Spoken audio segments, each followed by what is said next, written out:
On our wedding anniversary, my husband abandoned me at the restaurant on the hill because of a phone call from his sister. Struggling down the path in my high heels with a broken heel, I accidentally fell near the edge of the cliff. When I called my husband for help, all I got was his cold accusation, "Don't you have feet? Everyone else can walk down. Why can't you?"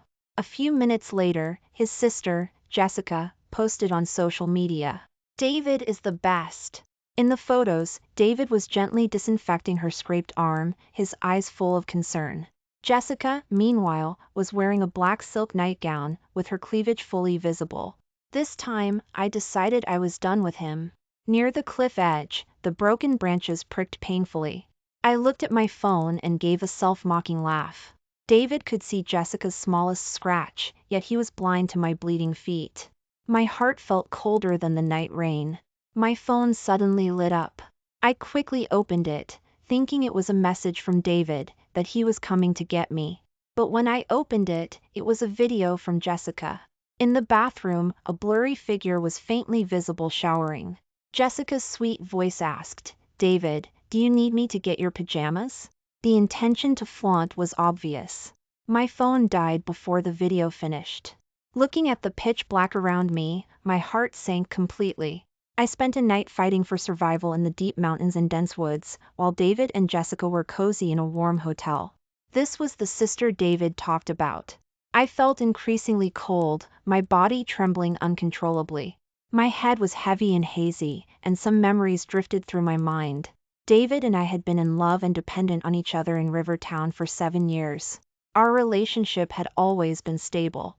But since Jessica came last year, my marriage to David had been on the rocks. Yet David always said I was overthinking things, that I was petty. He said Jessica was a neighbor he grew up with. Just his sister.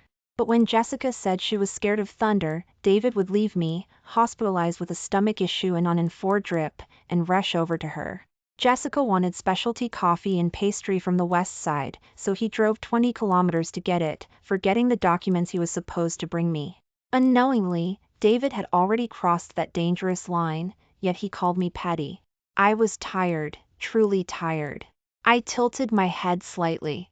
The small stones loosened by my fall tumbled into the black abyss beside me, without a sound. I struggled to roll back, but half my body was screaming with biting pain. Everything hurt. Before I completely lost consciousness, I thought, if I could survive and get down the mountain, I would just let this loving pair have each other. I had been lying in the hospital for a week. David, however, had no idea where I was. He thought, as usual, I had just gone to a friend's house to sulk. The day after I went up the mountain, David sent me a message, "Jessica is coming for dinner tonight. Remember to make some dishes she likes." That tone made it sound like I was an outsider. I was still in a coma at the time, so of course I couldn't reply. By the time I saw the message, it was already the next morning. That night coming down the mountain, I was very lucky. There were still people on the mountain who saw the high heels I'd dropped on the steps. That's how they noticed I had fallen near the cliff edge and saved me. On my first day in the hospital, I was in a coma. I only briefly woke up for a few seconds before falling back asleep. Fortunately, I had survived the critical period without further complications. I looked at the 7 or 8 missed calls on my phone, all from David. He had called yesterday evening at 5. I knew he was going to question me. "Where did you run off to? You came down the mountain but didn't come home. I told you to cook some dishes. Jessica is here, and there's nothing at home." What kind of situation is this? You're not coming back today either? Are you planning not to come back at all? Sure enough, I checked my messages. There was a long voice message. When I opened it, it was David scolding. I was so angry I laughed. Was I the one not planning to come back? My wedding anniversary almost became the anniversary of my death. I asked my husband to pick me up, but all he saw was his sister. It was ridiculous. "Coming back," I replied to David dismissively. I definitely had to go back. I needed to finalize the divorce with him. After 10 days in the hospital, I had mostly recovered. I packed my things and glanced at my messages. The most recent message in the chat with David was my reply, "Okay. Meanwhile, his and Jessica's social media posts were full of parties, outings, and karaoke. So, my husband wouldn't even care that his wife had been gone for 10 days. The discharge procedures are all done. We can leave in a little while, Michael said, walking closer with a smile and handing me a peeled apple. Thank you, Michael. If it weren't for you, I might have been eaten by wild animals on the mountain. I took the apple and sincerely thanked Michael. Michael chuckled heartily. Maybe it was fate. Who would have thought I'd go hiking on vacation and end up saving a fairy? Michael had been taking care of me in the hospital these past few days. I didn't want David to come. I felt that even if David knew I was in the hospital, he might not come anyway, so why bother humiliating myself? I had originally planned to hire a nurse, but Michael saw how weak I was and didn't feel comfortable. He said it was better to take care of someone he had just saved himself. After I was discharged, he didn't accept any payment from me. He just wanted me to help him pick out a birthday gift for his sister. I readily agreed. But I didn't expect to run into David at the mall. Check, please. A familiar voice rang out in the jewelry store. I turned and saw Jessica holding David's arm, looking completely at ease. The salesperson took the item and praised Jessica's taste. Madam, you and your husband have excellent taste. This jewelry set is called Eternal Love, just like your long-lasting love. Jessica leaned into David, her face slightly flushed, while David remained silent, offering no explanation. Although I had already decided on divorce, I had also imagined how they had spent that night coming down the mountain and the days I wasn't home. But seeing David now, tacitly accepting their relationship, my heart still ached. I had been gone for so many days, and he didn't check on me at all. But he was taking Jessica to buy jewelry like this? Was he that impatient? The salesperson handed the exquisite gift box to me. I said thank you and walked out with Michael. Just then, David saw me. He dropped Jessica's hand and walked straight towards me, fuming. Sarah, I was wondering why you hadn't been home for so many days. You've been with this guy? Michael was about to speak, but I stopped him. David, don't think of others the way you think of yourself. I was in the hospital. Michael was just taking care of me. David sneered. Hospital? Ha, you look perfectly fine to me now. I pursed my lips. When I was discharged at noon, I looked in the bathroom mirror and saw I had lost weight, but David couldn't tell. Maybe he had never really looked closely at me. My eyes were cold as I stared at him and gave a cold laugh. David, why I was in the hospital. Don't you know? David scoffed. Don't play games. How would I know why you were in the hospital? Oh no! David, I think I twisted my ankle. Jessica's exaggerated yelp came from her side. David glanced back, then rushed over anxiously. Sarah, when you get home tonight, you'd better explain your relationship with him. I watched as David gently lifted Jessica's foot, his movements tender, his eyes full of concern. A bitter smile played on my lips. David didn't care at all why I was in the hospital. His eyes were only on Jessica. Jessica, where David couldn't see, smirked at me provocatively, a flicker of triumph in her eyes. Before, when I saw Jessica like that, I would get angry. But now, I calmly said to Michael, sorry you had to witness that. I had originally planned to go to Michael's city today, stay overnight, and celebrate Sophia's birthday. The divorce could wait until I got back, but now it seemed I had to do it sooner. Don't worry, I'll definitely be there tomorrow. I told Michael to go ahead. I went to see a lawyer, explained my situation in detail, and gave the lawyer some screenshots of my messages. That evening, I returned home with a set of divorce papers. I sat on the sofa waiting for David, waiting for a long time. The divorce papers were right in front of me. I suddenly remembered the day we got our property deed. In Rivertown, David and I started with nothing, supporting and encouraging each other every step of the way, from being penniless when we married to finally making a home here. When we got the deed, David held my hand, his eyes full of affection. Sarah, we have a home now.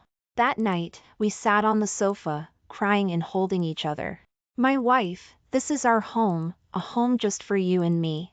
I love you, Sarah. What was once a warm and cozy home had, over the past year or so, turned into a hotel where David just slept. We hadn't had a proper conversation in a long, long time. Every morning he woke up and had to buy specialty coffee and pastry for Jessica, and in the evening he had to spend time with his sister. He just came back to sleep when it was late. Looking at the divorce papers in front of me, I felt a wave of dizziness. The beautiful memories of the past were still vivid, but we had taken completely different paths. I picked up my phone. This marriage had to end. I dialed David's number. The phone rang for a long time before David finally answered. "Sarah, can you give me some space?" I said calmly, "It's already 11 o'clock. Didn't you say we had something to talk about tonight?" David's voice was full of confusion. "Something to talk about? Whatever it is, let's talk tomorrow. It's Jessica's birthday today, and we're out with friends. We'll probably be out late tonight, so I won't be coming back." "Okay." I hung up the phone. I really suspected David had a short memory when it came to me. In the daytime, he was aggressive, demanding an explanation, but by night, he'd forgotten. I knew it wasn't that he believed me, he just didn't care. I took a wine bottle from the liquor cabinet and drank, glass, by myself. David used to hate me drinking. He said I was annoying when I drank, and he couldn't handle me. Tonight, no matter how much I drank, I wouldn't bother him. Just as my eyelids were heavy with sleep, my phone chimed. Jessica had sent me 2 photos. One was a photo of her and David having a candlelit dinner for 2. The other was a photo of her leaning her head on David's shoulder, with the 2 of them making a heart shape with hands. I turned off my phone screen. A birthday celebrated as a couple, any adult would understand what that meant. "David, how long were you going to keep lying to me?" I swiftly signed my name on the divorce papers. The terms were fair. David shouldn't have anything to object to. The next morning, there was no sign of anyone having been home. As expected, I got ready and went to Bay City. During the day, Sophia and Michael showed me around Bay City. "Look, that's your company's headquarters in Bay City." Michael pointed to the magnificent building. "Sarah, you mentioned your company's talent program at headquarters last time." I nodded. This was a good opportunity. The Rivertown branch was saturated, while headquarters offered more opportunities and challenges. Developing my career there, with promotions and salary increases, would be just around the corner. The prosperity of Bay City was right before my eyes. I was already 27. In the evening, after Sophia's birthday dinner, we went to a karaoke bar. The lively atmosphere filled my head, and my mood gradually improved. Suddenly, Michael patted me and pointed at my pocket. "Your phone keeps vibrating." I took it out and saw almost 30 missed calls, all from one person, David. I opened my messages and found another dozen or so voice messages. I signaled to Michael that I was stepping out to return a call. As soon as I dialed, David picked up almost instantly this time. "Sarah, what do you mean? Divorce? What are you even doing?" I replied coldly, exactly what it says. The divorce papers. Take a good look. If you have questions, we can talk, but if not, just sign them and leave them. David's tone was anxious. "It's so late. Where are you if you're not coming back home? You didn't go back to that guy, did you?" "Sarah, how can you do this to me?" I gave a cold laugh. It was only 9 o'clock. David, could stay out all night, but if I wasn't home by 9, he'd label me as cheating? What about those photos Jessica posted? It was truly a double standard. I replied impatiently, "I'm just celebrating a friend's birthday." After saying that, I hung up on David immediately. Before I could put my phone back in my pocket, it vibrated again. I answered, and David's voice was trembling. "Sarah, you hung up on me." "Yes, and I wanted to." David became frantic. "Don't, Sarah. Let's talk properly. Where are you? I'll come find you." David was finally willing to talk. He and Jessica had crossed the line repeatedly, and I had brought up talking many times, but he always brushed me off. Later, he simply stopped responding to what I said. Maybe it was because I'd had a little to drink, or maybe I thought David wouldn't actually come, but I actually sent him my location via message. Going back into the private room at the karaoke bar, my mood was already ruined. I leaned listlessly on the side, watching the young women's uninhibited enthusiasm. Suddenly, Sophia came over and pulled me. "Sarah, come sing a song. Please." I was dragged over, unwilling to spoil the fun. After I finished singing a song about resilience, the young women applauded enthusiastically. I thought the song might feel dated to them, but they were all humming along. After finishing the song, my heart felt like the lyrics described, "After all the twists and turns, I should pursue my dreams." Michael chatted with me idly. The singing was nearing its end, and I said I was going out for some fresh air. Michael came out with me. The autumn evening breeze on my face helped me clear my head. It was comfortable and cool, carrying away the stifling frustration in my heart. But there are always people who spoil things. David actually came. His car screeched to a halt and pulled over to the side of the road. David was unusually agitated. He strode over to me, pointed, and said angrily, "Sarah, I can't believe I was right. You really are with him." I slapped his hand away. "Please show some respect to my friend." "Friend? What kind of friend? A friend you sleep with?" David sneered. David's words made me tremble with anger. At that moment, I was more furious than I had ever been. I slapped David across the face. He covered his face, looking stunned. Only insecure people make malicious assumptions about others. With that, I turned and walked away. David quickly grabbed my arm. "Sarah, you can't leave. Explain yourself." I lost my balance, twisted my ankle, and fell to the ground. David was about to help me up when a scream startled him back a step. "Let go!" Sophia rushed over. She gently placed her hand on my ankle. "Sarah, are you okay? Does it hurt? I'll take you to the hospital." Seeing Sophia was almost in tears, I patted her hand. "It's okay, I just twisted it." Sophia pointed at David. "Who are you? What gives you the rig? HT to push people?" I looked at David and gave a cold laugh. "See? I have many friends." David knew he was in the wrong. His expression froze. "I'm her husband. I came to take her home." Sophia looked at me, skeptical. "Ex-husband. The divorce papers are already signed," I said calmly. David stared at me in disbelief. I leaned on Sophia and slowly got up. David immediately came closer. "Sarah, let me take you to the hospital to get that checked." Just as I was about to refuse, David added, "And we can talk." I looked at David and nodded. Michael seemed a little worried. I smiled at him. "I'm fine." Following David to the car, I saw that Jessica was sitting in the passenger seat. David quickly explained, "It's dark." Jessica was worried about me driving alone and insisted on coming. "Sarah, don't misunderstand. David needs someone to keep him company when he drives, and since you weren't here, I had to go with him." Jessica turned and smiled at me. Sitting in the passenger seat, she looked like the lady of the house. My ankle was indeed throbbing with pain. Ignoring them, I got into the car.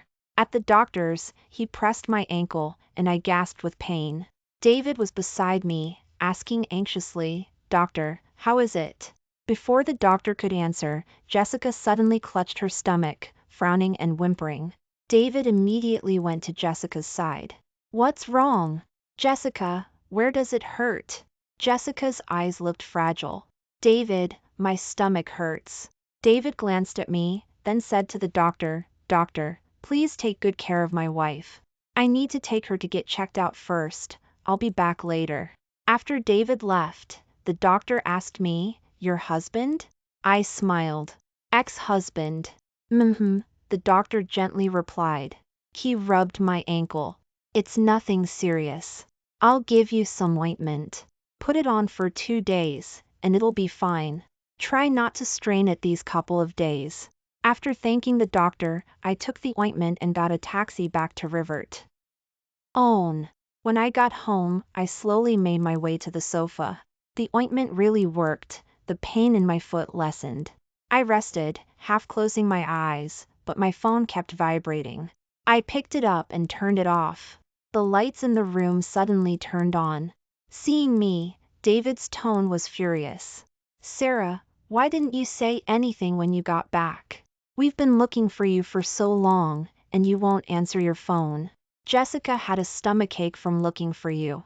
The doctor wanted her to stay in the hospital, but she wouldn't, because she was worried about you. Sarah, what exactly are you doing?" David's voice grated on my ears. I glanced at him. "Don't you ever wait for me?" David was speechless. I then asked softly, "Did the doctor say what was wrong with Jessica, that she needed to be hospitalized?" David paused. "The doctor said she needed further tests." I gave a cold laugh. "So, there's nothing wrong then?" "Sarah, you..." David tried to say more. I pointed at the divorce papers on the coffee table, cutting him off. "The house and car liquidated, split half and half. It's fair to you and fair to me. As for the rest, there's nothing else for us to divide." "Sarah, why did it come to this?" I gave a self-deprecating laugh. "David, making room for Jessica. Isn't that what you wanted?" David asked, confused. "What does this have to do with Jessica?" "I told you, she's just my sister." "Sister? What sister holds her brother's arm to buy couples jewelry?" "The salesperson said you two were a perfect match, and you didn't deny it." "David, you and Jessica act more like a married couple now." "I'm the one who's redundant." David's eyes were panicked. He quickly explained, "When the salesperson said that, I was lost in thought and didn't hear clearly. By the time I realized, it was already over, and I didn't think there was any need to explain." David grabbed my hand. "Sarah, next time, I promise I'll explain to people." I took his hand away in disappointment. Next time? "David, why do you keep giving people a chance to misunderstand?" David froze for a moment. After a few seconds, he said guiltily, "It was Jessica's birthday. She just pulled me along to buy her a gift. What's there to misunderstand?" I looked at David's face as if seeing him for the first time, his evasive eyes, his guilty tone. I was so angry I laughed. My eyes were red-rimmed.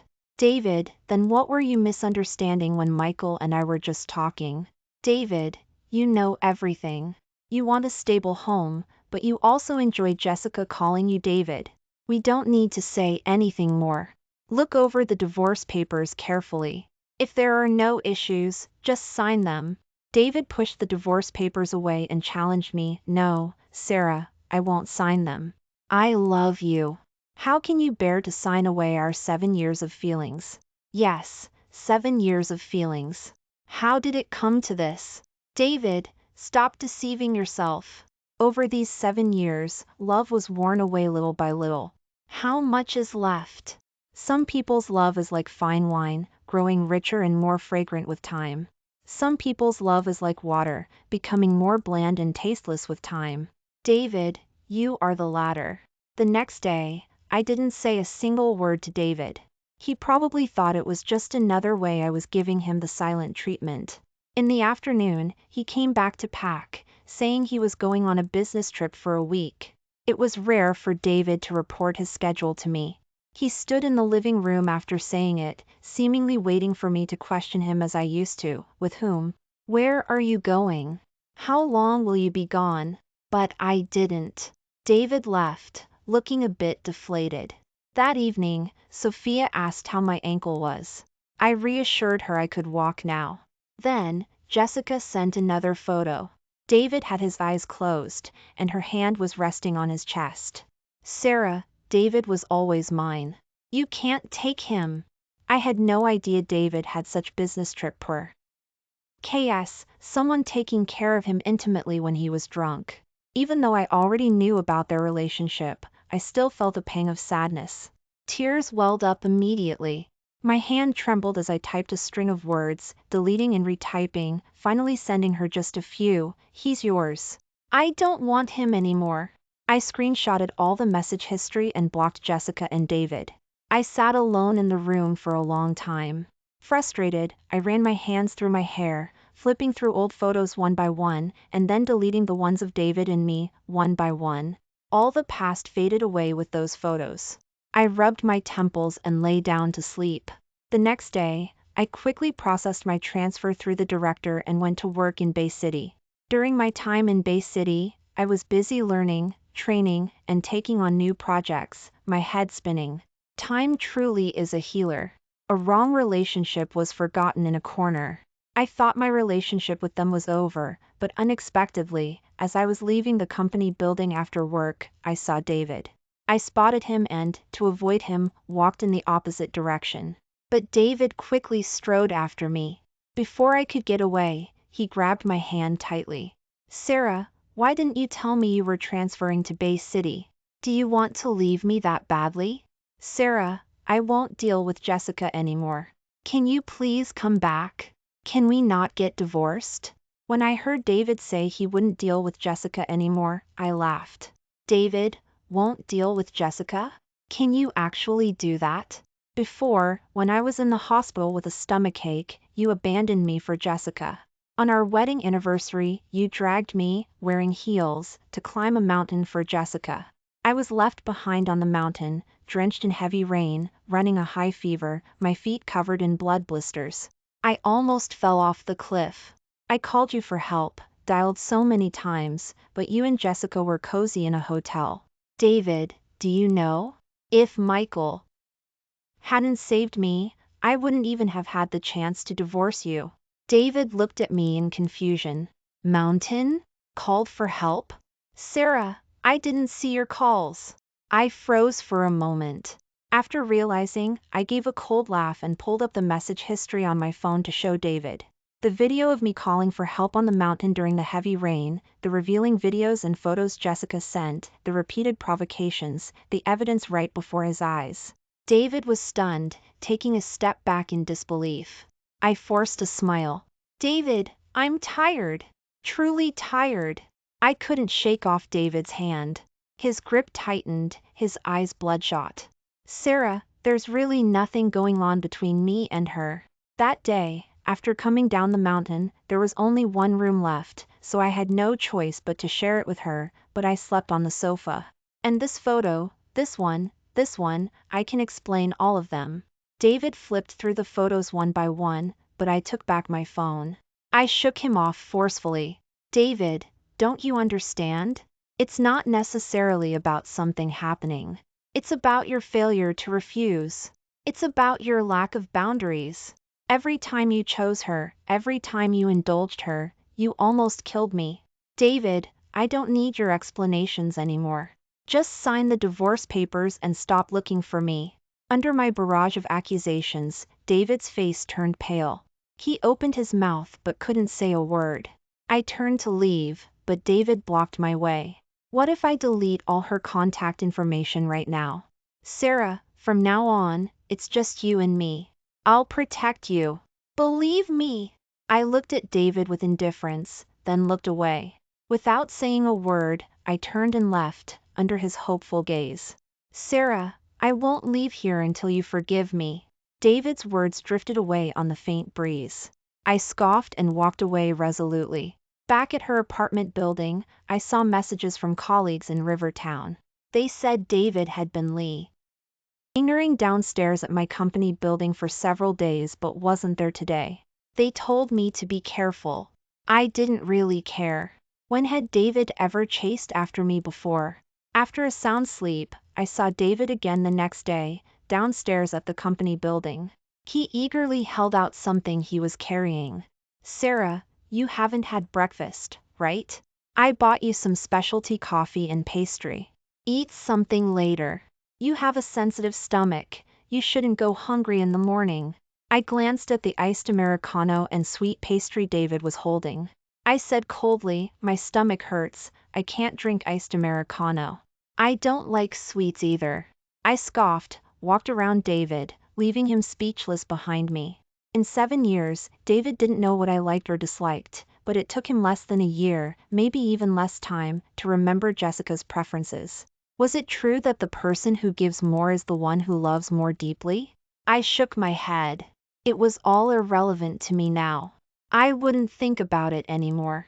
Just before entering the elevator, I vaguely heard Michael call my name. I turned and saw Michael holding a cup of hot tea and 2 pastries for me. He smiled and called out, "Sarah, I bet you like these." Seeing Michael's bright, sunny smile, with a hint of mischief, I burst out laughing. I took the breakfast from Michael and stepped into the elevator, still smiling. At the company, it was another busy day. When I left work, David was blocking the entrance again. He was holding a beautiful cat and a bunch of red roses. I glanced at him, pretending not to see, and walked away. But he followed after me. "Sarah, I searched everywhere today to find this cat. You used to love them. This is for you." Anger flared up instantly. "Yes, you know I liked cats. But Jessica said she was allergic to cat hair, so you did everything you could to make me get rid of mine. It was my own apartment, yet because of another woman, I gave my cat away to a Fr. Yend. David, it's over now. Your persistence like this just seems pathetic to me." At my words, David's pupils dilated. Before David could react, Michael popped out again, pulling Sophia with him, and dragged me off to get barbecue. As I left, David was on the phone. "Jessica, if you have a fever, go to the hospital. What use is calling me? I'm not a doctor." The barbecue was a bit rushed. The sky looked like it was going to pour down rain. I said goodbye to Michael and Sophia and hurried back to her apartment building. David followed not far behind me, just kept trailing.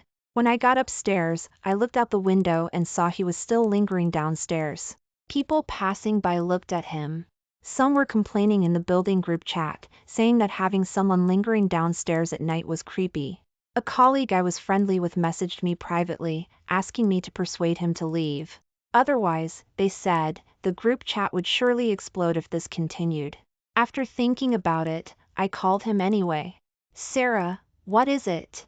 Do you need something? I'll bring it up to you." David's voice was full of surprise, as eager as a young man when we first started dating. "I don't need anything. I'm just telling you that staying downstairs is bothering the other people in her apartment building. If you keep this up, I'll call the police." My tone was flat. David quickly explained, "Sarah, I'm just worried about you." "David, I'm perfectly fine now. The only thing I want is for you to sign the divorce papers quickly." I had said everything I needed to say. Without waiting for David to reply, I hung up the phone. I thought, if he didn't leave tonight, I would really have to call the police. Love that arrives too late is meaningless. Letting go of 7 years of feelings was hard. I had felt heartbroken. But now, after the storm, I only looked at the path ahead. I would never soften my heart. David, he didn't deserve it. Suddenly, a flash of lightning split the sky, and heavy rain poured down instantly. Upstairs, I could hear David's hysterical shouts. "What's wrong with thunder? It won't strike you. No one else is scared. Why are you? Are you sure you want me to come back? Are you sure? Fine. Then I'll go back." After a while, the noise from downstairs stopped. I guessed that on a stormy night, David had gone to find Jessica. Finally, it was quiet. I drew the curtains. I hated heavy rain. I would never forget the despair I felt that night near the cliff edge, close to death. I don't know how much time passed, but David sent me a very long video. I opened it, and the more I watched, the more horrified I became. David had indeed gone back to find Jessica, but he hadn't spent the night comforting her. He had dragged Jessica, forced her to wear high heels, and then driven to the mountain we had climbed that time. It was night, and the heavy rain poured down. Shadows intertwined in the mountain woods, and the steps were slippery. David forced Jessica to walk up, step by step. Jessica begged for mercy, unable to walk anymore. She knelt beside David, pleading, "David, I'm scared. Please take me back." David screamed like a demon, "You're scared?" Sarah wasn't scared. "What are you afraid of? Sarah could do it. Why can't you?" David grabbed Jessica and made her keep climbing. In the end, Jessica could only crawl up the mountain, kneeling with every step, using her hands and feet. Several bolts of lightning struck across the sky. Through the flashes, I saw that Jessica's hands, arms, knees, and feet were covered in blood and mud. Her face was pale, tears mixing with rain. Amidst the sound of thunder, Jessica grabbed David's leg. David. David! I'm scared. Please let me go. I asked you if you wanted me to come back. You said yes, so I came back. I'm already doing what you want. What are you scared of? Aren't I here with you? David kicked Jessica away and said resentfully, "It's you. You drove Sar away." The video showed David's unilateral abuse of Jessica. He cursed her, hit her, and forced her. I suddenly felt uneasy and a little sick to my stomach. I turned off the video, unable to watch anymore. I thought David wouldn't come again, but the next day, just as I was leaving her apartment building, someone darted out from the green space/trees nearby. It was David, carrying a blood-covered Jessica. Jessica hung limply, listless, like a tattered rag. David's eyes were still wild with excitement.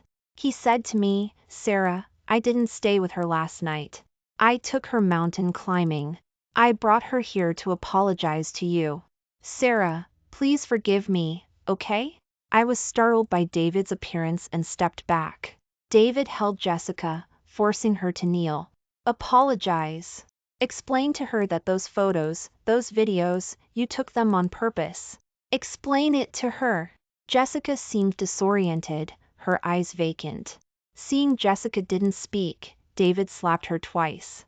"Explain it, damn it. Nothing ever happened between me and you." I stopped David. "David, stop causing a scene here. Whether you and she had something going on doesn't matter to me anymore. I'm divorcing you simply because I don't love you anymore." David clung to me, not letting me leave. "But I love you. My wife, I only love you. Please, give me one more chance. I promise I'll never have anything to do with that woman again."